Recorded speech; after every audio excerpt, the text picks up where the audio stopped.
Today we're going to go over ordering and receiving stock in loaded reports. In the last video we went over setting up our items, units, suppliers and delivery details.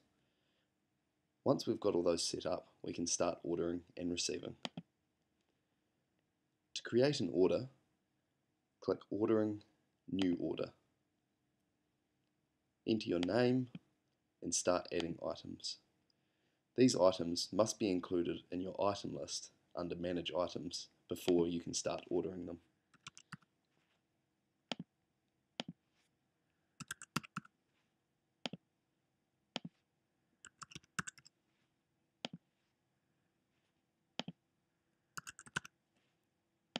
So now we have 4 products that we wish to order today.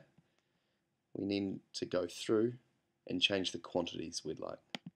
So we want 2 packs of Heineken, 4 900-gram packs of bacon, 1.5 kilos of steak, and 6 bottles of vodka. We then generate the purchase orders. As you can see, we've got 2 purchase orders here from 2 different suppliers. So we've generated the purchase orders, we now need to send them. There's a few options here, the first being fax.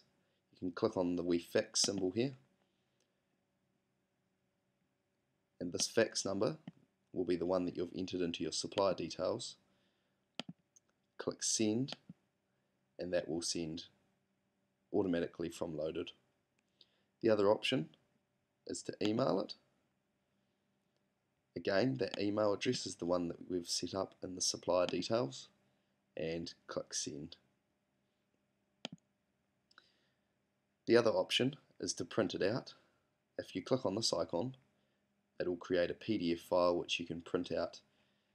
You may wish to print out your PDF file even if you've emailed or faxed your order. So now we've created our orders and they've been sent away to our suppliers. The next day, or whenever your stock arrives, you'll come back into Loaded and your purchase orders will be under Outstanding Orders. The first thing to do will be to check, obviously, that your stock has arrived and the invoice matches the stock that has actually arrived. The next thing you'll do is bring your invoice and compare it to your purchase order in Loaded Reports. So you'll come through here and check the quantity is correct and the unit cost is correct. You'll then add a freight charge if it applies and ensure that your total inclusive of GST price down here matches your invoice to the cent. You can then add your invoice number and save and receipt your goods.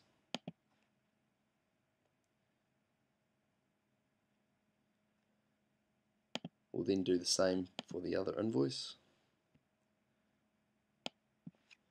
Add our freight charge, ensure our quantities and our costs are correct, and add our invoice number. Once we've saved and receipted the goods, the items go into our stock inventory.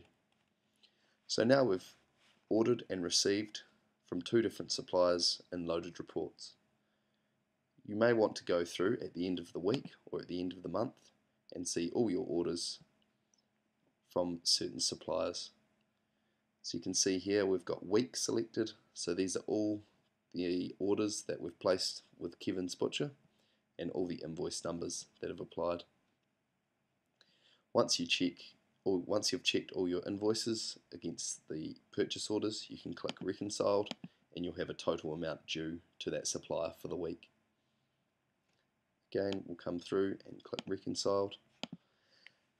If you notice a discrepancy between the amount on here on the purchase order and what's actually on the invoice, you can come through and edit your purchase order and amend your purchase order to match your invoice. So that is ordering and receiving through Loaded Reports. The next step that we'll go through with stock training is setting up our recipes and our point of sale links.